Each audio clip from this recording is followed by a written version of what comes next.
फेरि पनि एउटा क्रिकेट खेलको बारेमा म भिडियो बनाउन गइरहेको छु र फेरि पनि इन्डिया र इंग्ल्यान्ड बीच भएको टेस्ट प्रतियोगितामा भारतले शानदार ब्याटिङ गर्दै जस राम्रै योगफल जोडेको छ।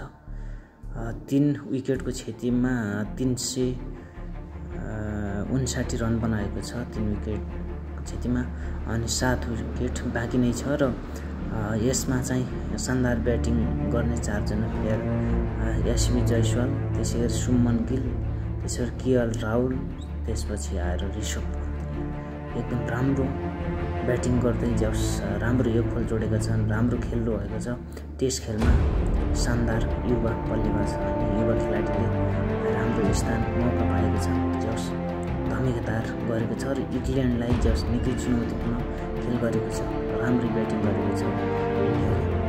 फेरि पनि यस्तै आजको दिनमा पनि राम्रो ब्याटिङ होस् भन्न चाहन्छु।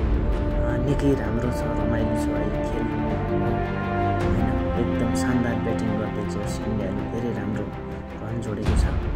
यसैगरी हामी यसमा 4 वटा प्लेयर यंगस्टर ऋषभ पन्त, यशवी जयसवाल, शुभमन गिल, त्यसपछि केएल राहुल, अनि यसमा चाहिँ अलिकति प्रदर्शन छैन। अनि यसमा टेस्टमा चाहिँ 3000 रन पुरा ऋषभ पन्तको भएको छ भने 2000 रन पुरा अनि शुभमन गिलको भएको छ। एकदम राम्रो शानदार ब्याटिङ गर्दै छ, टिमलाई राम्रो स्थानमा पुर्याएको छ। राम्रो शानदार ब्याटिङ गरेर रन निकै राम्रो चुनौतीपूर्ण भएको छ। इंग्ल्यान्डलाई पहिलो डेमा